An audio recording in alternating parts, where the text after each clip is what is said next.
like I got to share that I've made other games in the past, and none of them really caught fire. So this is the one that it's like, hey, people are actually into it. For some reason they like it. So should I just be like, hey, that's great, and go make another game?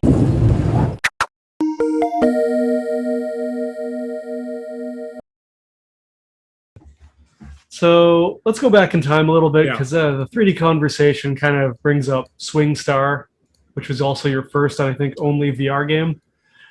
Yeah. So what, like, VR is complicated because it's so easy to for people to get pulled out of that environment or make people feel incredibly ill if you don't do it right.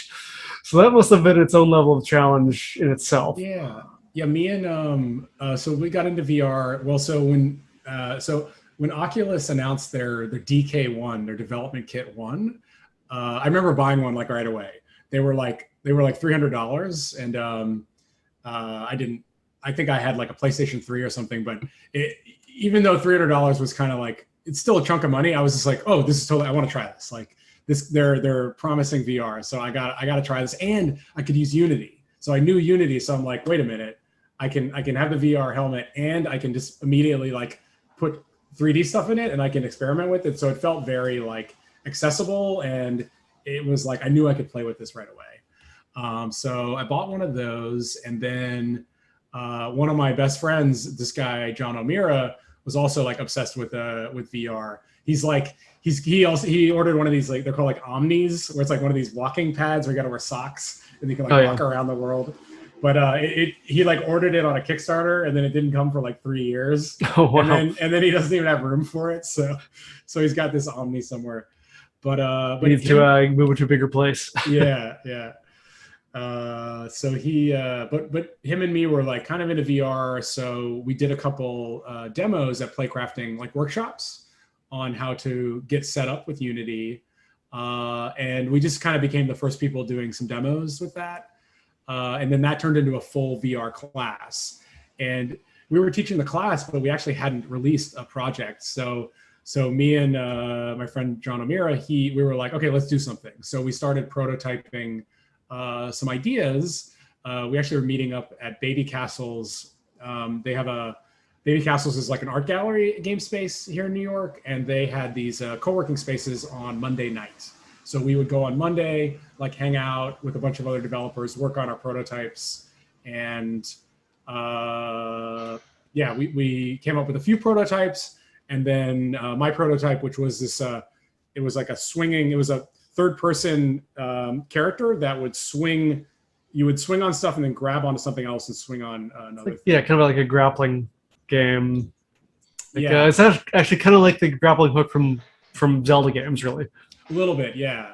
And you would use your momentum and go through space. And now swinging usually is not recommended for VR games. However, making people a little sick. Yeah. So, however, if you use a third person, so if it's in first person, it can be not great. But if you actually have an avatar in front of your head that you're looking at, that can reduce all the motion sickness. Oh, okay. So that actually managed to reduce most of the motion sickness. But we worked on that one for about 9 months, and it's like a level-based puzzle platformer.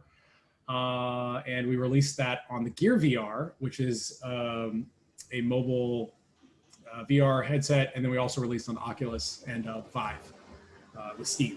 So that was our first Steam game. We did that about 6 years ago, I think. Yeah, I think I first played it at MegFest back in 2016, I guess that was. That's a long time ago. It sure was, yeah. Yeah. So after that, I'm going to go back to mobile now. You had Mumahawk. Yeah.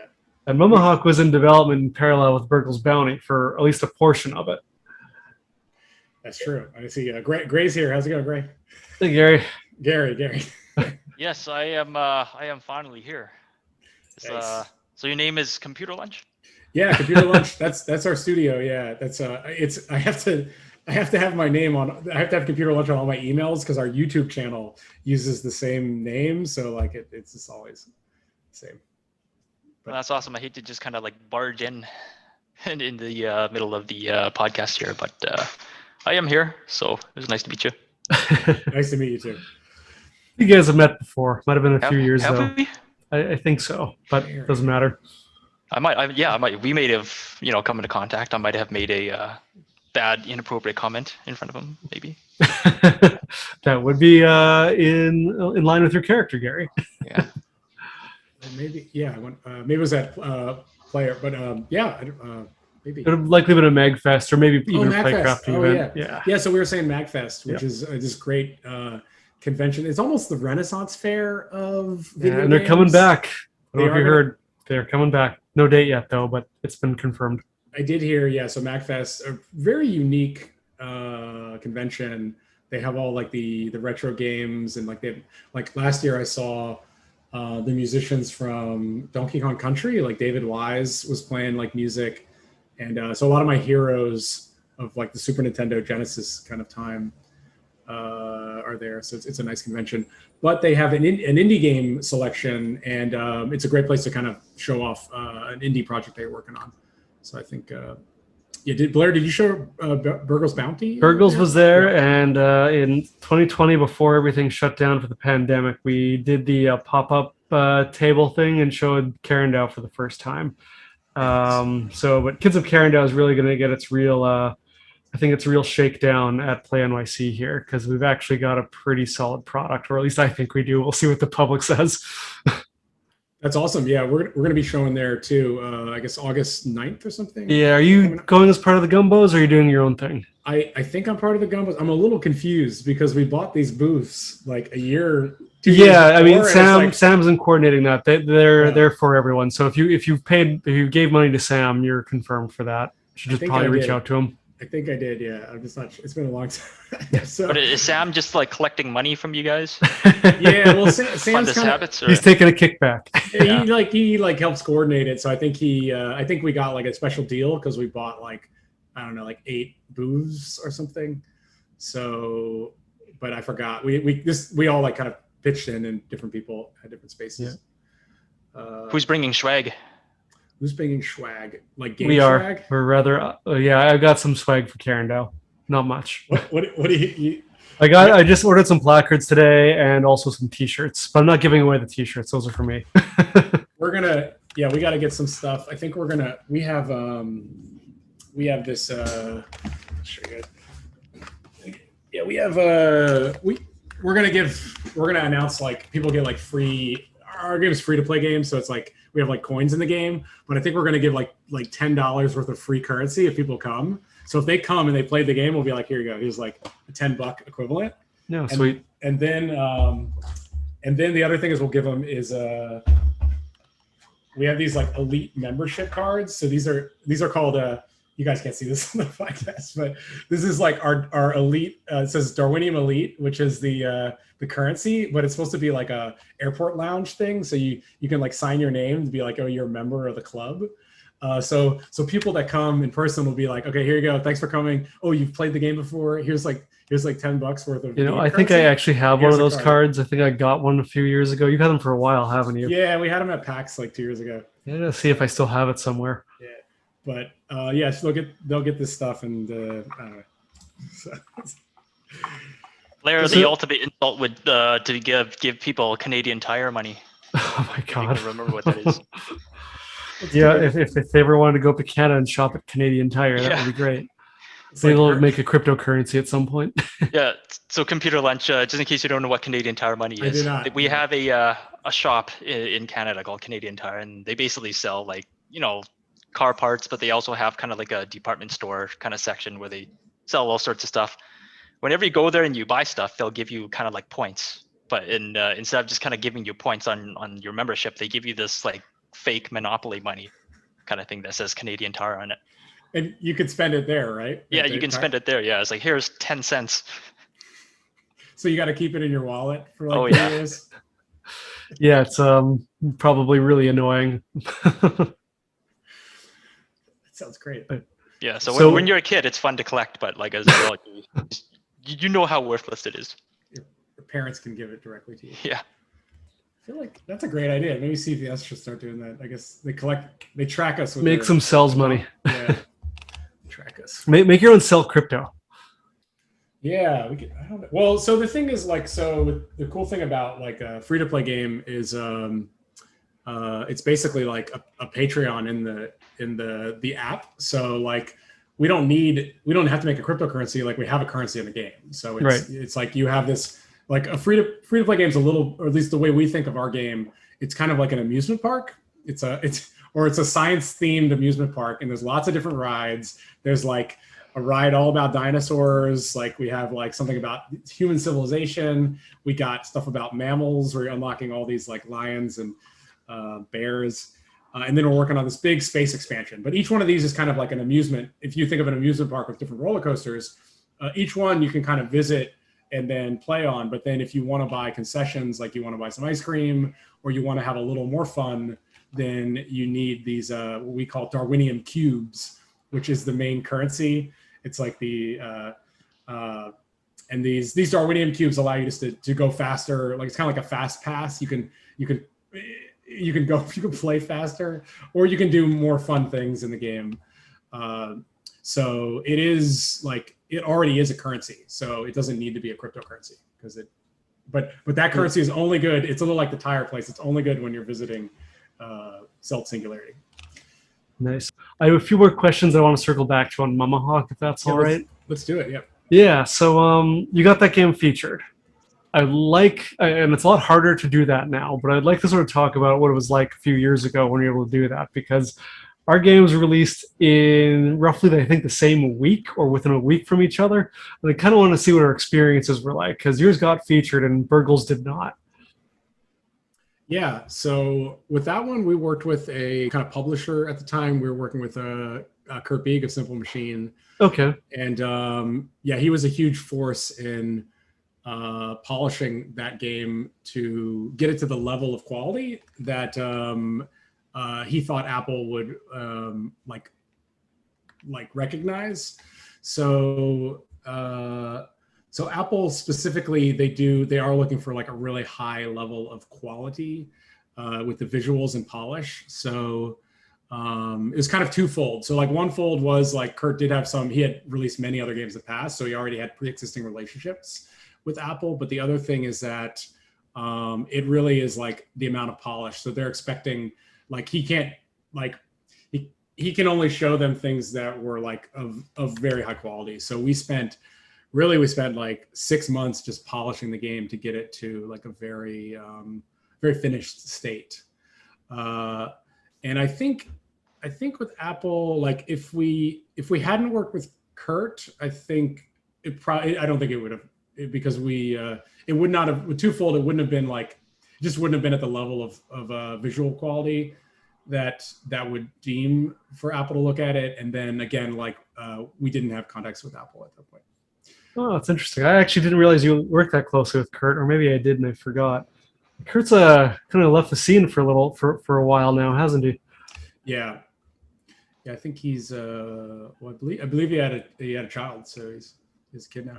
Yeah, he does. I believe, according to Facebook, at least. Yeah. All right. So how long? I hope he's doing good. He's a really excellent designer. Yeah, he's a good guy. Yeah. So circling back to Cells, mm-hmm. How long has that game been around for now? How long have you been polishing it, adding more content to it, etc.? It's been what, 3-4 years? Yeah, I think it's like 3 years now. So Cell to Singularity it's a lot different. So if you're working on a game like a Steam game and you're planning to sell it like for like $10, $15, like as a premium thing, this is not the advice for you. This only is like free to play advice. So your marketing and business strategy are fundamentally different if you are doing a game that costs like a fixed amount of money or if it's free. So this game, Mama Hawk was free, and also Cell to Singularity is free. Is it free on Steam as well? Yes, it's free on Steam as well. Yeah. Are you planning on doing console ports? I thought you were. Yeah, we were trying to do it for a while, and we're actually working with Dean Rosavio a little bit on that. He was helping us out, but we ran into like a really tough spot with console development. Kind console development, it's harder to do free to play on consoles. Switch, for example, is not really too keen on it. I mean, you do have games like Genshin Impact that are free to play, but it's primarily not okay. Like they still want to focus on the $3, like $5 kind of market. And then so there's a lot more restrictions with consoles. So we've just been trying to sort of rejigger the model so you can do a we thought about it, but then we ran into some like it was really cutting into our development time for the main game. Like, and then it's really hard to release content at the same time. So let's say we have a big expansion coming out, the solar system expansion. If we release that tomorrow, like next week, like it might take us 3 more months to release it on consoles. So we can't do synchronized releases. Whereas like I can release on Steam, iOS, and like Android almost at the same time. Thought about farming it out to another company?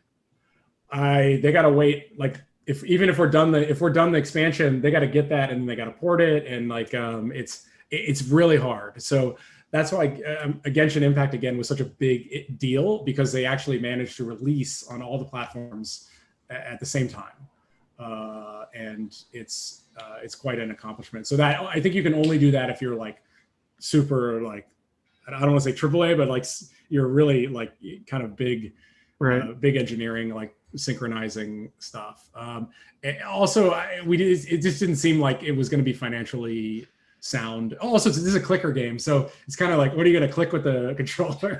So there was some issue. It wasn't really the best match, but we were like, let's try it. Let's give it a try. But, yeah, actually, fun fact, Dean asked me if I wanted to be involved on some of the console ports. I politely turned him down, not because I wasn't interested in sales, it was because I have a full-time job and kids of Karendow. It's like, no, I'm not splitting my time anymore. Yeah, we worked on it a little bit. It was this, I think, it was really hard doing both, like running the mobile, like, because it's continuous development, so we're like adding new features, and then the port team would like have to do controller support at the same time, and like we were constantly breaking stuff that the port team would have to fix, and it was difficult to sync them both up, so I would say it's challenging. Yeah. I can believe it. Yeah. So we've talked about the space expansion a couple times. So do you have a target release date for that? Yeah. That you're willing to share? Okay. As soon as we can. Like we've announced many dates and we missed them all. My team keeps yelling at me because they're like, we promised it would come out in summer, and like it's better late than like have a inferior product, because they'll punish you more if you have something shitty than if you're just late. Yeah, so we're getting close. We're actually we're doing open beta right now. So we have a lot. Basically, we're telling anybody who wants to try it, they can sign up for the beta and play it. So it's very like if a fan really wants to try it, like they can get in. So we're trying to get as much kind of players because it's just a free to play game. So it's like, okay, just come on in, just try it, and we're tuning it. And we need all that feedback to make the game as good. So it's a lot of right now. It's really essentially a soft launch where we have a lot of features that are actively in progress. We're having people play it. We're learning how fun it is and how long it takes people to get through it. And then we're trying to make changes week by week. Before this call, I was putting out a build for the beta testers. Oh wow! Yeah. So. May I ask, and feel free not to share, would you be willing to share your daily active users? Sure. We have about, I think daily actives, we have probably about 200,000 like players. That seems like a lot. It's a lot, yeah. Okay, good for you. That's awesome. Yeah, it's a lot of players, yeah. So after the space expansion, what's next? Is it a new game? Is it more cells? Is it? We're gonna keep working. We're probably gonna keep. Well, okay. So we have right now, like I said, we have a lot of players playing the game. Yeah. So you want to keep them engaged, I assume. I've never had a game that people really played it that much. It's hard to connect with an audience, and I think I got to share that I've made other games in the past, and none of them really caught fire. So this is the one that it's like, hey, people are actually into it. They're, for some reason, they like it. So should I just be like, hey, that's great, and go make another game, or should I double keep down working on this game? one?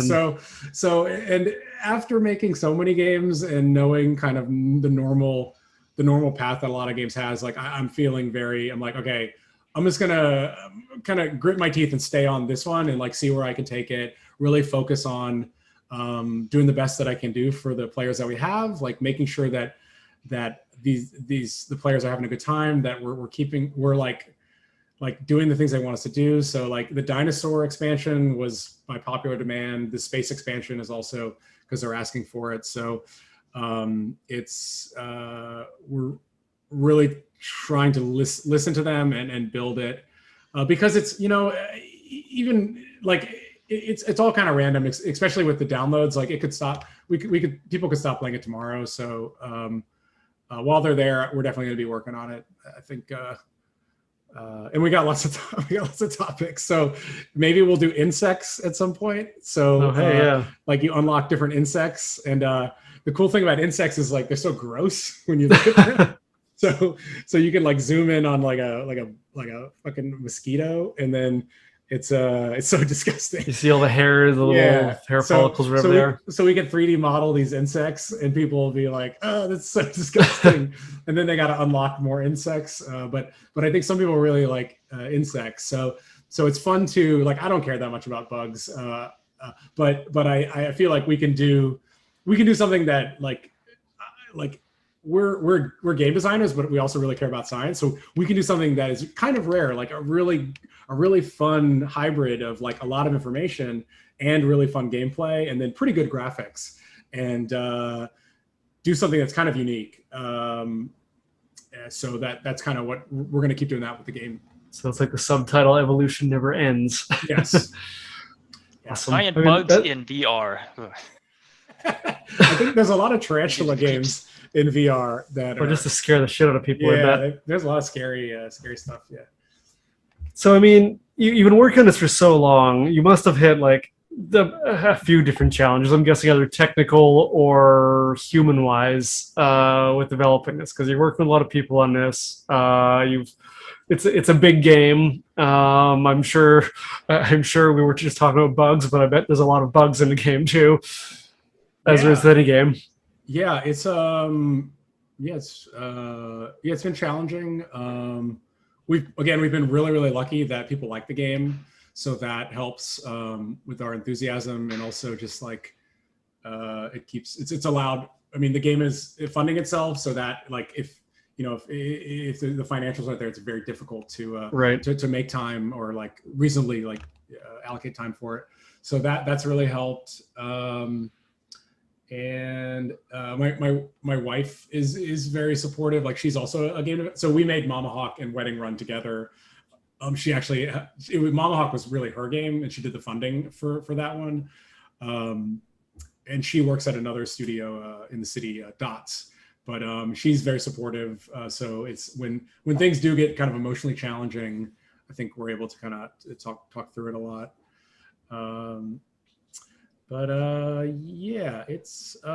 It's not always easy. I think, and it gets a little like after like year 2, it's not as exciting. It shifts into like, if you think of a game like Civilization, it's like early game, mid game, late game. So I think we're entering into like the late game territory, which is great because that's where you want to be. But it's not the same rules. Like when you're in the early game, you're prototyping and you're looking for like bursts of creativity. The middle game, you're actually trying to market the thing, and now we're like trying to like we have fans that are kind of like not always happy. Sometimes they're like mad about like that we didn't release something, or they're not happy with the way we designed something. At least they tell you. yeah, they do tell us, but it can so that is All right, cool. All right, so I only have one more question, but I'm going to see if Gary's got anything else he wants to ask first.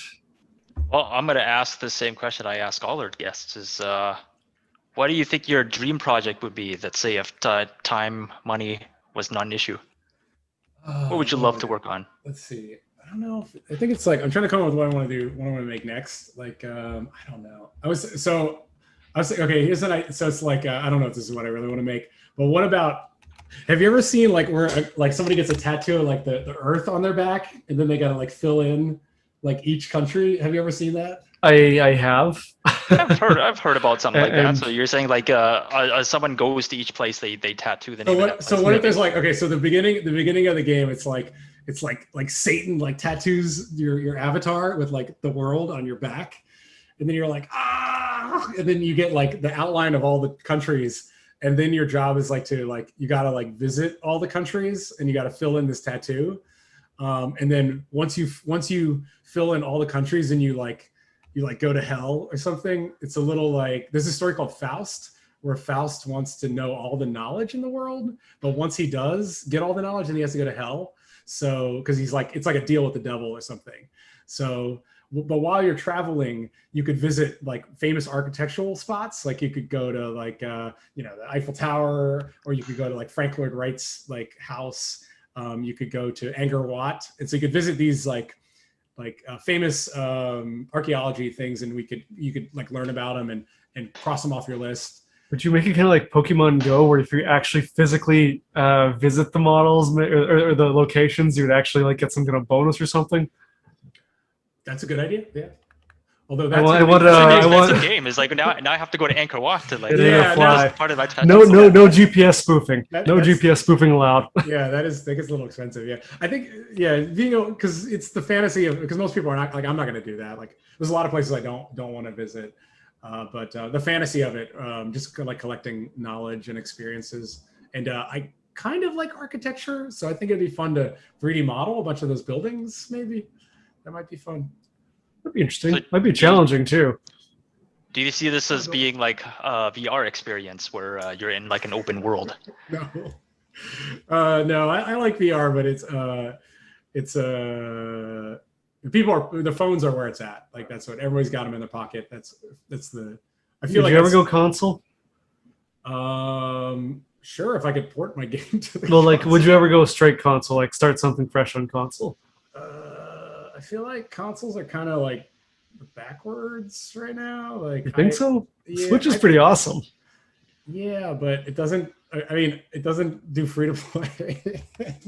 I think like the free to play business model is like so far like advanced compared to like more traditional models. Like it's just way more complicated, and like it's not to saying like the mechanics are all like there's a lot of problems with like mobile stuff, but it's there's so much iteration and like weird genres being created. So I think a lot of the action is kind of in the mobile space. Interesting, because honestly, I think I can fairly say I hate the free to play model. Yeah, yeah. All right, well, I'm very happy you found success in that space, because I don't think I have the patience to ever try that again. But all the power to you. I think, yeah, I don't know. I'm not sure. I mean, you have to choose the right genre. So like, again, like, right. Like I feel like with designing games, like it's like business model first, then genre, and then maybe like the theme. So like if your genre is not aligned with and that's why we're not doing consoles, because idle games really they're not super suited for consoles. So when you go with that approach, does it kind of kill some of the artistic creativity, do you find, or is it, or are you finding it like, because you've had a lot of, I mean, you're very passionate about cells. Yeah. That's very clear. But when you think of it as a business, obviously like you are, does that take away from that? I think it's more about avoiding like failure. So like if I'm like, it's like risk mitigation. So if we're like, if I need to make a game that's somewhat financially successful, I'm going to look at like what genres are successful. So this is a business. You're not making a game because you want to make it. You are actually looking at a genre or it's both. Yeah. I want to make games for a living. You want to make games for a living, but you are going to sacrifice sort of your ideal vision for what will sell. I think it's not really. I think it's less about ideal vision. It's more about like getting your vision to match. Like what's a vision? It's more like a dream. Like when I have if I have my artistic vision, it's kind of my dream for what I want to make as my dream game.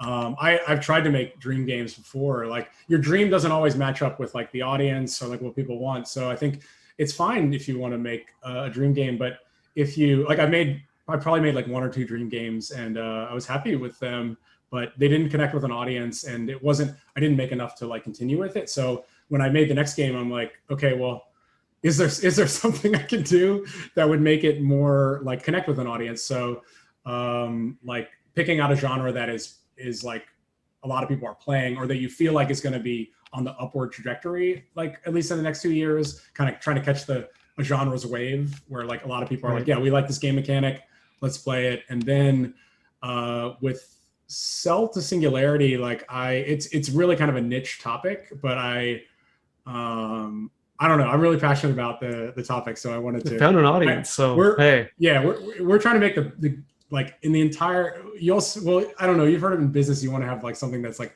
the best of its kind. So like I can't make the best action game. I can't make the best battle royale game, but maybe I could make the best clicker game about the evolution of life on Earth. So I picked something where I feel very specific, but it's something you're very passionate about too. So it's worked out really well. And I think we can make a really great game. You can make the best evolutionary clicker game ever. That's our goal. Yeah, that's my goal. Yeah, that's awesome. Okay. We're trying to make it's like a science theme park. So awesome. So the last question is, and you may have thrown out some tidbits along the way, but it's a question I ask all of our guests. Is like, what kind of advice would you give? Like, I tweak this every time. Let's say a younger version of yourself, or someone else in the Gumbo community, or me, or Gary, or your wife, or anyone with respect to doing this stuff and trying to be successful at it. Sure. I think I don't know. Just try to make make finished projects or make finished games. So like. I mean, when you finish Burgle's Bounty, like this huge, like you completed this entire thing, like it's a huge achievement. So I think just figuring out ways to complete multiple projects. So whether that's like configuring your life in a way where you can find free time to work on them, or even getting involved in communities that let you collaborate with people, but yeah, making time for it. And just putting a lot of time into it. Just finding discipline to throwing time at it. And do you think eventually trying to finish the projects too? That's the hard part. I have a lot of friends that are kind of stuck right at the end of a few projects, and it's hard to finish. Yeah. Does it become a discipline thing, do you think? Yeah. I think it's discipline. Maybe it's also fear. It's like the fear of well, Blair, you were saying if you die tomorrow or something, like at least I finished my game or something. Like we only have a limited amount of time here on Earth, so it's great to have the opportunity to be creative and tell a story. So and with modern games, like we have game engines and you can self-publish, so there really are a lot of options. So I really love the opportunity to do that. So I hope more people make games. I also wonder a lot of people are now. Yeah, I wonder if they're going to change in like 10 years. Like maybe a new genre will pop up. I don't know what it'll look like. If the medium evolves more, like maybe we will see more VR. I bet you'll be really meta when we see people making old console games in VR and getting super meta like that, and then it's all we're all in a simulation, and then the cycle just repeats. No, I'm waiting for holodeck games. I think that would be great. We need some we need some Star Trek technology for that. Yeah, I mean, I had to insert Star Trek reference for you, Blair. Yeah, I appreciate it. Yeah, I don't want to get too sci-fi, but like, yeah, I mean, if they definitely can, like, if you can transmit thoughts or like see things, that'll change games a lot. I don't know. That might be beyond my lifetime, but cool. I feel like it's closer than we think it is. Yeah. Hey, they did it in Demolition Man. Oh yeah, when they froze people and like, or were you thinking of something else? Oh, I was thinking about the telepathic sex scene. Oh, that thing. All right, okay. I thought you were talking when they froze people at the beginning and put memories inside their heads, so that those new skills. Yeah, like total. Oh yeah, that's cool too. Yeah, so well, Sylvester Stallone could like knit. Yeah. That's And awesome. Wesley Snipes doing all those martial arts. I didn't know they did that in Demolition Man, and from like the Matrix. I have to go back and watch that again. It's an old movie now. I feel like that one's ripe for reboot. No, they won't do a good job. No, probably not. They just leave that movie where it is. All right, Andrew, that's all we got. Thank you so much for joining us. And we'll chat with you later. Yeah, thanks so much. Yeah, thanks, Gary. Thanks, Blair. It was a real pleasure. Thanks for listening to this episode of the Phat Games podcast. If you enjoyed what you heard, please consider liking this and subscribing to our channel. Now, coming up next is the boss music from our last game, Burgle's Bounty.